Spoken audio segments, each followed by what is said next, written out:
Today, let's jump into part two of our conversation with Mr. Sunil Nayak. In this episode, he tells us his ingredients of success. He talks to us about his inspiration for starting AIANA and Chalo Gujarat, which later evolved into Chalo India, and how it all started with his interaction with a young American Gujarati who was ashamed of his roots. In part two, you can find out why Gujaratis are more than just dokla and dandiya, and how his institutions serve to remind Gujaratis of our rich cultural heritage and inspire interest. If you haven't heard part one, I urge you to listen to part one before starting part two. Welcome to Dollar Gujarati, a show about successful Gujarati entrepreneurs and professionals in America.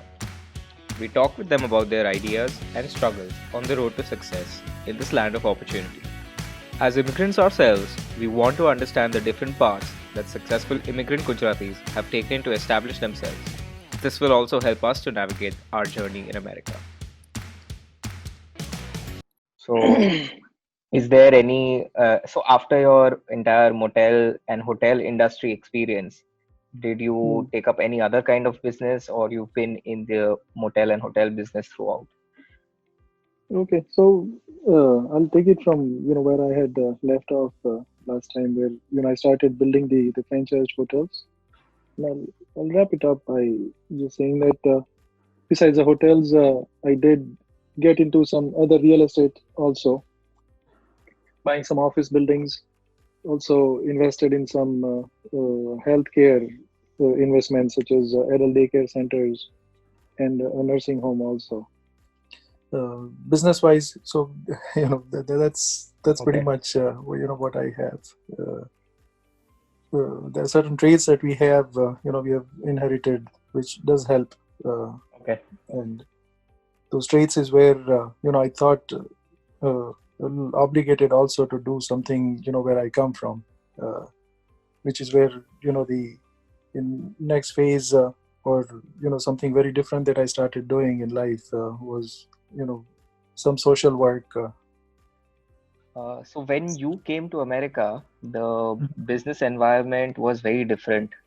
Mhm. And so, what is your advice for someone like me if I wanted to start a business today or in the next couple of years? Which are the two or three areas which you would suggest for me to look at for opportunities? Uh, See, one thing is, times may be different, and every the time has its own challenges. So it's more of what, uh, how you deal with it is what is more important, rather than looking at what time you came. And there are always cycles where if you enter during the low, or during the downturn, and obviously you have your better chance of success succeeding. But then you can never time the downturn. So I would say that there are certain qualities that either if you have or if you develop, then that is much more important. One very basic thing is that I've learned is that there is nothing more important than the confidence. uh, as I mentioned in the start of my story, I mean, at the airport, I had those choices in front of me. And one thing that I have always believed in is that never think on the line where you would lose your confidence. It's same for business also, that you know that not only the businesses, even people who try to discourage you, who talk negative, or even in the business, stay away from that. uh, because no matter what you do, as Mao had said, with no matter how great of a swimmer you are, if you jump in with the fear, you'll drown. And you don't know swimming, you jump in with the confidence, and you'll be fine. So, and you have to give credit to this country, that this country has not really failed too many people. No matter what business that you go in, if you put in the hard work and if you have the discipline, I mean, there's nothing new or unique that I'm saying. But if you uh, have these three things in you, second thing that I mentioned is the discipline. I've seen many people who are very smart, uh, but didn't have the discipline and so have not succeeded, or they don't have that confidence in them, is where they go as far as the success would start, but then come back when they are very close to it. You uh, so I would say that those three things are important. And then there are certain things that one reason why people have, I mean, in general, have prospered over here is in leveraging the whole financing system that's here. Is It helps you grow fast. What I'm trying to say is that, to give you an example, if I have one hotel, and if I wait until I build up enough capital out of that profit to buy another hotel, then I'm only adding. But if I have added the value to the property, have increased the profit, and based on that increased profit, if I have increased the value of that property, then to leverage it, go refinance it, pull out the money, and then buy three properties out of that. That's what is important. That you don't become big by adding, you become big by multiplying. So I would say that that leveraging, and again, like I said, the financing system is so great here that you can grow, you can multiply much faster. So, but in doing that, obviously, you have to do your homework, you have to have your calculations, you have to have, I mean, do your due diligence. It's copying somebody, or because so many people have been successful in certain business in certain way, doesn't guarantee that you will also. uh, you still have to do your own due diligence. And again, times change, and based on that, uh, things were not changing as fast as they do now. And so I mean, it's good for the hotel industry also. Certain segments which were doing great a few years ago are not doing as good, and certain segments which were non-existent at that time are the segments which are probably most successful these days. Say the extended stay hotels. The history of extended stay hotels, uh, to somebody who doesn't know what extended stay hotels are, they are the hotels which have kitchenettes in them. The Residence Inn by Marriott or Homewood Suites by Hilton. What we call service apartments in India. Exactly. So those were non-existent back then. Now it is one of the most successful segments. So which segment would work better in what market?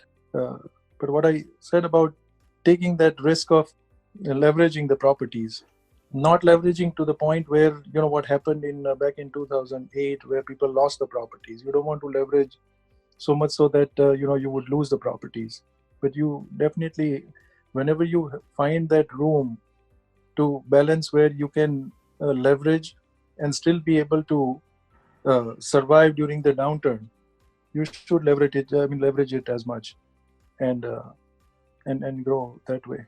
So, to summarize, confidence, discipline, and the ability to leverage financially in America. These are the three uh, timeless principles, is what we take away from you.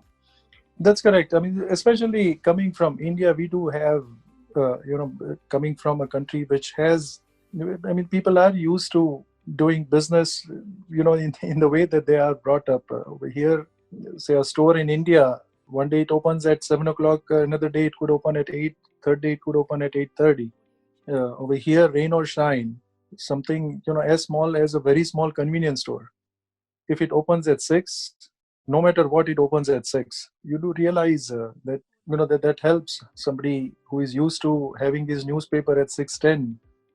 If the store doesn't open at 6:30, and next day it opens at 5:30, he doesn't want to come to that store because he's not sure whether you'll be open or not. He would rather go to a store where he knows that no matter what, that store will be open at 6.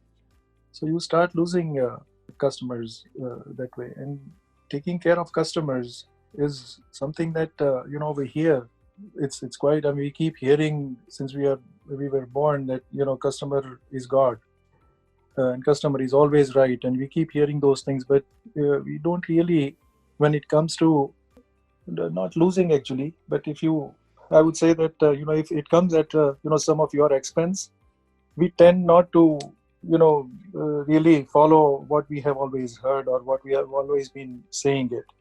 I'll give you a quick example that I had heard when I had gone to 7-Eleven training, that there was a store in Connecticut where somebody, a customer came there with a pair of tires and was arguing with the desk person or at the register, saying that these tires are bad. I had bought them, or my wife had bought them a couple of days ago, and I need the refund. And the argument grew, a little louder. And so the manager came out, asked what the problem was, and asked the customer, how much the tires how much did he buy the tires for? And the gentleman said, whatever the amount was. He immediately refunded the money and let him go. As he went outside the door, the lady on the register asked the manager, said, why the hell did you give him the refund? You don't even sell the tires. This is a dairy store. And sure, next day, that the customer came back and said that he was at the wrong store. And he felt so bad. And that customer till today, no matter what somebody else offers, in terms of pricing, he is loyal, for his life for that store. So at times, now having come from India, you would fight to death, with the guy, not to give him the money. But how to build the customers is something that one reason why this country has been very successful is because of the system that they build in any business or any damn thing that they do.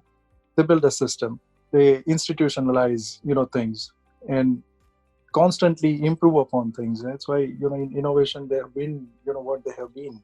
But I yeah, completely agree. Completely agree. The work ethics that you can learn from America, I don't think you can learn that from any other country in the world. absolutely. And And again, the division, or say the separation of the timings, or a person who you would meet at 2 o'clock in the afternoon in your office for a business meeting will be completely different at 7 o'clock when you meet him at the bar. It's no matter how much you try at 2 o'clock in the afternoon to bring the conversation and try to talk him like you are sitting in the bar, he will not indulge in any nonsense. You meet him at 7 o'clock, you try to talk business there, he'll try to avoid that. That's the discipline that they have, and that's something that you learn from them. great. So you are now a well-established business tycoon and motelier, but clearly achieving just business goals was just one part of your ambition. In 2006, you started Chalo Gujarat. It's an event for all the Gujarati community in America. Can you tell us a little bit more about it? uh, the story goes a little you know earlier than 2006.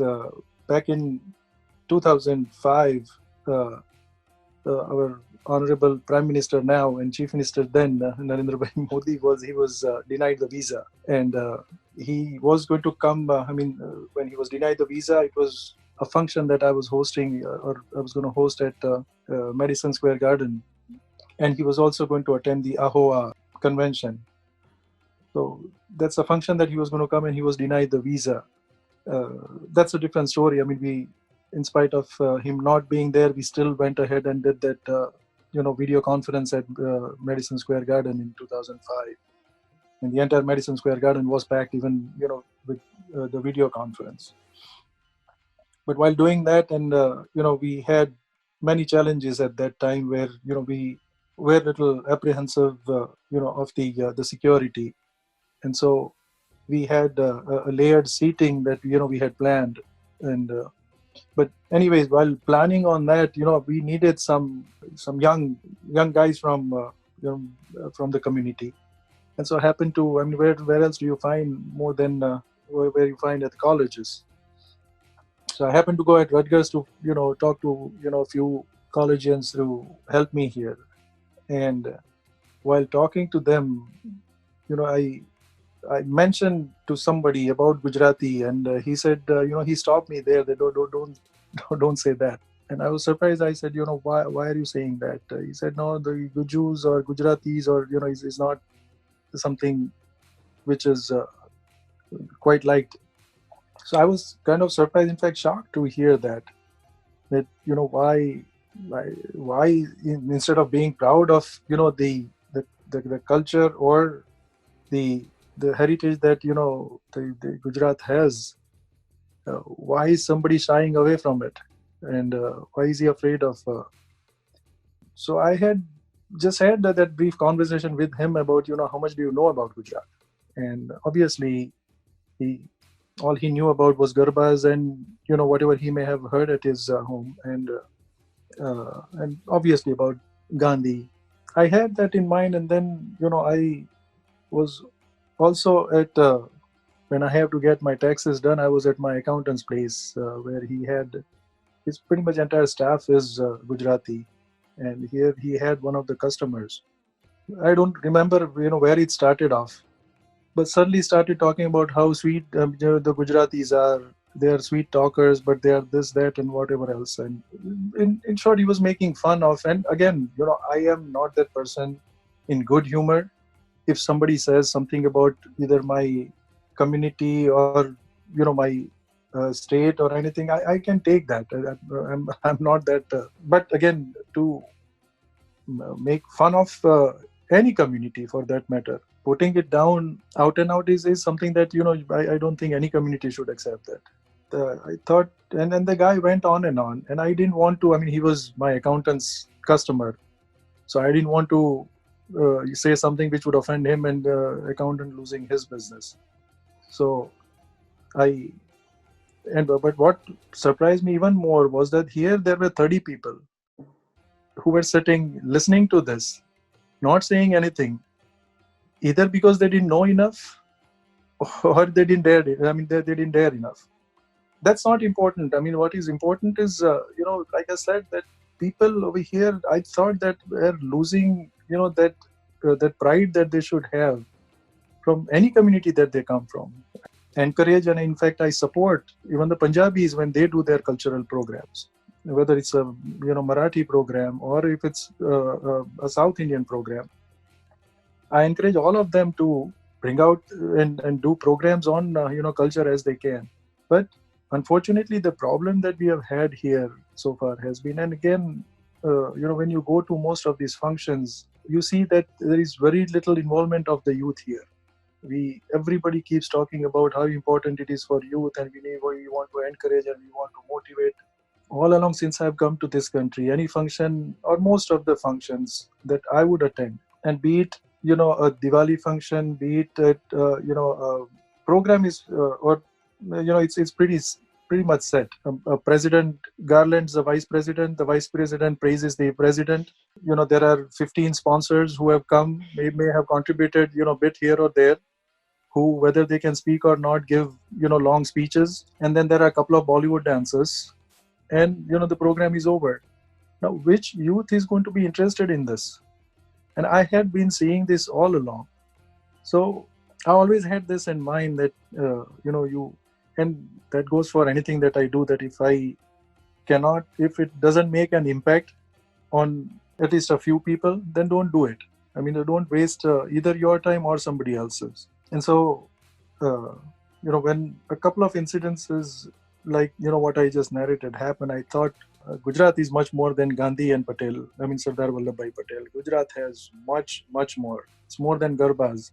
But what all it possesses is something that I wanted to establish and do it in a way where we can attract the youth, use technology, do it in a grand way and in interesting fashion, put up interesting things, put up interesting facts, call those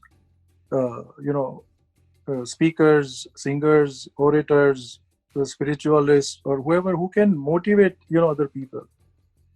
And I was lucky enough to get quite a few volunteers to join the organization, which is called AIANA, Association of Indian Americans in North America. But anybody who was joining, the one thing that I would very clearly tell them right up front was that you will not be able to go on the stage. I'm not going and you will not be going there. So if you have come for that, don't waste your time. That's what we do throughout the 3-day event that we do every 2 years. No, none of the members of AINA, except for that 5 minutes towards the end when everybody is introduced. Throughout those 3 days, nobody goes on the stage. The stage doesn't belong to people. Have not come to see the presidents and the vice presidents of the organization. You have promised them something else, and you give that to them. And uh, So can you tell us more about what is AINA? What is Chalo Gujarat? How was the first event? How big was the first event? How many people came for the event? What kind of cultural events were there? sure. So the first time we were doing it, it was going to be a 3-day event. It was in September. We were earlier. We were always doing it during the Labor Day weekend, so that we have 3 days that we can give, and the 4th day people have time to go back to the wherever they have come from.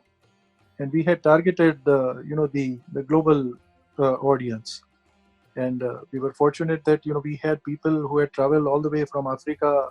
There were hundreds of people who had come from Europe. There were hundreds of people who had come from Canada, and thousands who had come from West Coast and Chicago, and from all over. Obviously, the response was way much more than what we had expected. It was kind of quite overwhelming. That's where the positives of that was that the spirit that people had shown at that time, it was just amazing. And then I should give credit to a lot of the celebrities also who were quite spirited. Give you an example, Pankaj Udas was also part of it. What I had asked Pankaj Bhai was that you are known for your ghazals, but your ghazal program is something that anybody can spend some money and watch it anywhere. We want you to do something else also. If you can motivate the youngsters in so besides agreeing to chat with anybody who was interested in music out on the floor, what he volunteered to do was that he said, how about if I do a seminar on thalassemia? Because where I come from in Saurashtra, thalassemia is a big problem. Instead of looking at the kundalis, people should match their blood. They should check the blood reports before they get married. And so he had done, a seminar on thalassemia. This was Uh, in the first. This was in the first event in 2006. it was in the first event of the 2006, and the celebrities had their apprehensions, but once they were there, when they saw, see, in 2006, Dr. Sam Pitroda had come there as a guest. The next time, he was there, and again, as spirited, after he was done with his speech, and whatever else, another small seminar that we had requested him to do. After he was done, he he asked me, he said, what else do you want me to do now? So I was just joking with him. I said, now all that's left, to serve people out there, for food. And he was standing out serving, people, or serving food to people. Wow. That's People have considered this their own event. I mean, that's the biggest plus of it. And the another biggest plus is the youth has connected to it, and we have been able to. Earlier, we had given people a journey of how Gujarat in every aspect, be it architecture or music or literature or philosophy or apparels, or how that journey has been so far. The second time we had the past, present, and future of Gujarat. So every time it is a theme-based event, and Okay. I wish I can show you right from the flyers to the invitations to the advertisements to even to the thank you note. Not only me, but anybody who would have gotten his invitation, I bet you that no community organization in the world or no community event in the world would have had an invitation that we have had. We have been very, very committed to whatever we promise people, not only in terms of not going on stage or this or that, but So It becomes. what were some of the events at Chalo Gujarat? I mean, you name it. There is nothing that has been missed. Anybody that you can think of, the who is who of Gujarat has been there. The industrialists have been there. The spiritualists, like I said, have been there. The ghazal singers have been there. The lok sangeet dairas have been there. So, in fact, instead of asking what all has happened, you could come back and ask me, is there anything that has not happened? Uh, and we used to keep hearing this all the time, that I mean, something like this is not even happening in Gujarat. Again, one of the motivation was to also not only connect the youth, but to reconnect the people who have been here for so long and who have forgotten, many things. To reconnect them also with the country, with the culture, is what the idea was. And to do that, first you have to. I mean, once they get reconnected again, the idea was that they will visit, wherever they have come from. Once they visit back there, whatever the problems or issues or whatever they can contribute to that area is something that they will do. But for that to happen, it has to start where you reconnect them over here. And what's going to reconnect them? I mean, they have their old memories that you have to, bring them back to. And so, in one of the corners of the event, we had this all the vehicles of India that we had brought from there. We brought the actual ambassador, Fiat, Chakado, rickshaws, truck, uh, sidecar scooter, Rajdoot, uh, tricycles, bicycles, all of. I mean, there was a corner where we had actual. It was not. They were not either replicas or they were not. I mean, they were actual Fiats and the Vespa, Actual Lambretta. models. Yeah, actual vehicles that were there. And while earlier, people would be a little apprehensive about things, but once the good thing is that once when you prove them wrong, you don't prove them wrong, but you prove yourself right rather. So Chalo Gujarat has been taking place every 2 years since 2006. And in 2018, you expanded Chalo Gujarat to Chalo India. And now that in 2020 we have the coronavirus, uh, we'll not be able to have it this year. So when is the next Chalo India event going to be? We'll try for next year. I mean, but again, the planning of Chalo Gujarat, it takes almost a year. And so, uh, unless if we are not clear in January or February that we have enough time to plan and execute on things, then it would have to be 2022. Okay. We're hoping, we're still keeping our fingers crossed for 2021. If not, then definitely in 2022. Okay. And you call yourself as the chief organizer of Chalo India. And No, I don't. because Let me stop you right there. There are no positions in Chalo India or AIANA. If you look at all our website or any damn places, first of all, you will never find my name in any of the yeah, that advertisements. is true. And even in the souvenir that we come out, all the names and pictures are alphabetically put, and everybody has only one title saying team member. So chief organizer or those things is something that I would be taking it away from a lot of people who put in a lot of hard work. Or these charitable organizations who we do promote two charitable organizations every time during Chalo Gujarat, and we let them connect directly with people. I mean, we don't want to be the mediators, and so we always announce that whatever you want to donate or however you want to help, here are the people, give them directly or connect with them and help them how much ever you want. So whether it's the polio foundation in Ahmedabad, or there are so many charitable organizations who I'm so happy that who have benefited from here, where they have been able to get donations in millions of dollars. And so basically, again, whether it's Samvad that we have started, whether it's Chalo Gujarat or whatever we do, it's number one, you want to connect the youth, you want to reconnect the people who have lost the touch, and the third is you want to become bridge between the two sides. In this case, the the poets and the audience. All right. Thank you, Mr. Sunil, for coming on our show. I think our listeners have really enjoyed listening to you.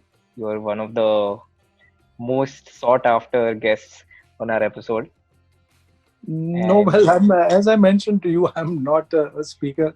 I'm a doer, not a speaker. I mean, I like and to do and I things think and not speak about it. But and I think that's you know, exactly why people loved your story. The feedback that we got was that they said that જે લોકો ભણીને marks લાવીને successful થયા છે એ લોકો તો successful થવાના જ હતા. There's nothing extraordinary about it. But for you, you came here without having an education out here, without having any kind of a network here, and then yeah, you still had you still achieved your ambition.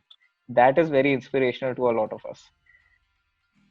uh, And and thank you most for of doing it, it.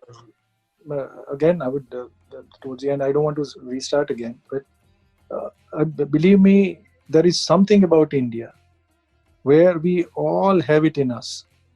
It's just that it needs to be boosted up either by somebody else boosting your confidence, somebody either holding your hand, or somebody giving you that encouragement to do it and to get it done. Otherwise, it's a combination that we all have it in us. And number two is that this country is the most generous country in the world.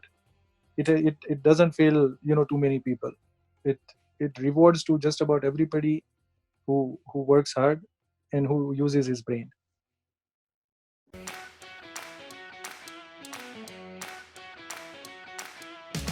Thanks for listening to the show this week.